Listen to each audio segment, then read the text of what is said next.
Students मतलब coaching लेते हैं, तो कोचिंग के जो भी नोट्स होते हैं क्लासेस की, उन नोट्स का क्या रोल होता है? क्या उसको रिवीजन करने से हैं जला दो सारे कोचिंग को नोट्स जला दो बेसिक। कैसे एनालिसिस किया, चाहे वो प्रीलिम्स के लिए हो, मेंस के लिए हो?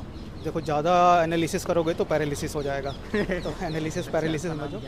मेरा नाम मनीष है। ओके, आपका एजुकेशनल बैकग्राउंड? मैंने बीटेक करी थी, फिर मैंने public policy management IIM Lucknow से किया। मीडियम मेरा इंग्लिश था और ऑप्शनल साइकोलॉजी है। फोर्थ अटेम्प्ट है। और इंटरव्यू कौन सा है? इंटरव्यू फर्स्ट टाइम मैंने मेंस क्लियर किया है। अच्छा, ये फोर्थ अटेम्प्ट में आप फर्स्ट टाइम इंटरव्यू दे रहे हो, तो कैसा रहा एक्सपीरियंस और क्या फीलिंग है अभी आपकी? पहले जब मैं ट्रांसक्रिप्ट देख रहा था उसमें बहुत सवाल पूछ रहे थे, बहुत टेक्निकल था। मेरा ऐसा कुछ था नहीं, पर उनको बहुत जनरल आंसर चाहिए था। पर क्योंकि हम बहुत पढ़ लेते हैं तो हम टेक्निकल आंसर देने लगते हैं, तो कहीं ना कहीं मुझे लगा कि ये टेक्निकल आंसर नहीं देना चाहिए, आपको जनरली लगना चाहिए। और मॉक टेस्ट भी है जो आपको कहीं ना कहीं वो टेक्निकल की तरफ ज़्यादा करते हैं, तो आप उससे बोलने लगते हो। उनको बहुत जनरल चीज़ चाहिए और जो चल रहा है बस वही चाहिए। ओके, इंटरव्यू हॉल में एंटर करते हैं, वो फर्स्ट सवाल आपसे क्या पूछेगा? पहले उन्होंने एक रखा कि आप धूप में चल सकते हो, आप भीड़ में चल सकते हो, पर आपको कहाँ निकलना है वो आपको पता होना चाहिए। इससे क्या समझते हो? बुझते ही ऐसा क्वेश्चन। अच्छा, फिर आपने बताया आपका ऑप्शनल साइकोलॉजी है। हाँ। तो साइकोलॉजी से तो ज़रूर कोई ना कोई सवाल होंगे, क्या सवाल था वो? कार्ल युंग पे सवाल था कि युंगियन साइकोलॉजी क्या है। वैसे ये कोर्स का इतना पढ़ने का नहीं है, बट वो बहुत जनरल केस में था, तो उस पर सवाल पूछे कि ये युंगियन टाइपोलॉजी क्या है, कैसे हमें हेल्प करता है इस पर। ओके, उसके बाद कोई सिचुएशनल सवाल था? हाँ, वो बोल रहे थे कि अर्बन एरिया जो है वो बिहार के वो बहुत कम है अभी भी, कैसे आप उस अर्बनाइजेशन को बढ़ा सकते हैं, क्या प्रॉब्लम्स आ रही हैं, इस पे था। ओके सर, थोड़ा सा बात कर लेते हैं हम स्ट्रेटेजी से रिलेटेड। प्रीलिम्स के लिए आपका क्या स्ट्रेटेजी था? प्रीलिम्स पेपर 1 होता है, GS पेपर 1 और CSET। तो GS पेपर 1 के लिए आपने क्या पढ़ा था, स्टैटिक के लिए क्या पढ़ा था और करंट अफेयर्स के लिए क्या पढ़ा था? देखो, मैं वर्किंग ही रहा हूँ तो मेरे पास टाइम नहीं होता था। मैंने बस प्रीवियस ईयर क्वेश्चंस किए हैं।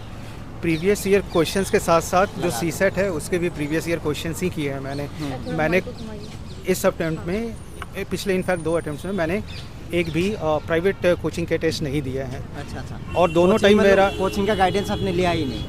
टेस्ट सीरीज़ में नहीं लिया मैंने, ये इंटरव्यू गाइडेंस में लिया था और ऑप्शनल के मेंस राइटिंग के लिए लिया था, वो भी बस ऑप्शनल के। बट बस PYQ करें, 10 साल का मिनिमम और 10 साल का PYQ आपने प्रैक्टिस GS1 के लिए, और मिनिमम 4 साल का PYQ CSET के लिए, पर उसको बहुत अच्छे से करें।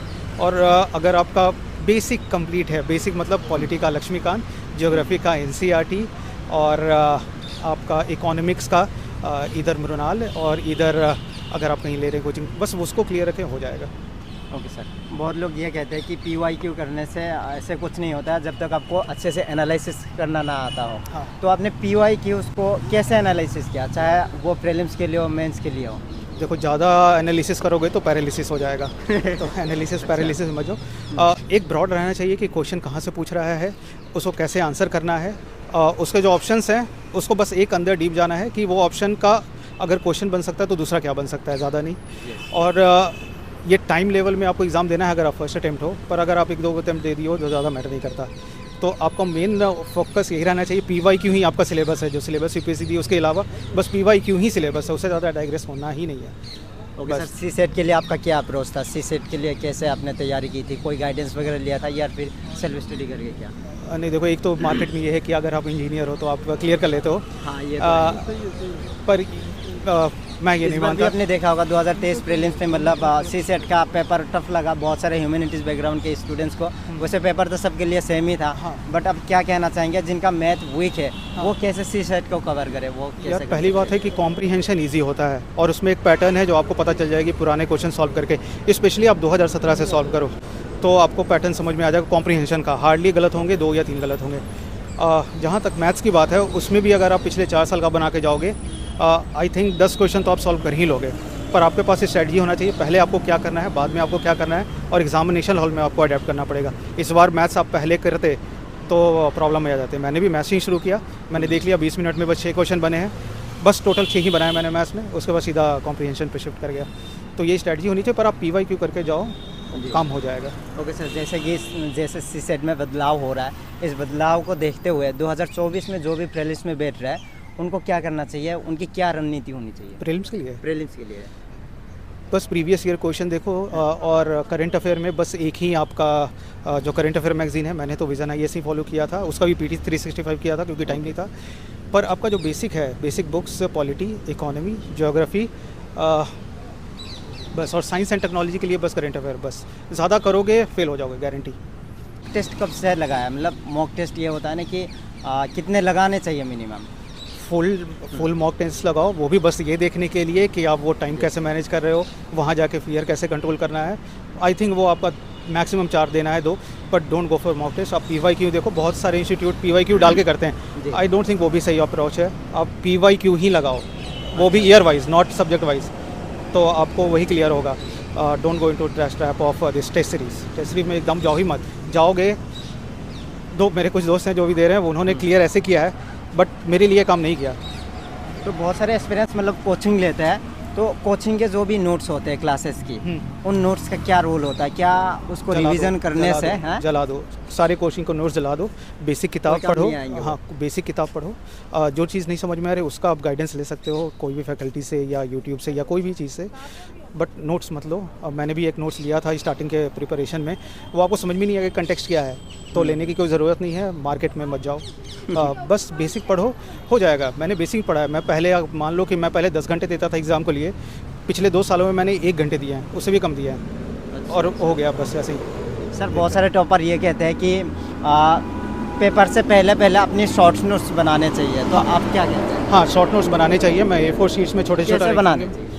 अब PYQ ही देखो, पर जब आप शॉर्ट नोट्स बना रहे हो स्पेशली मेंस के लिए, तो PYQ को देखो।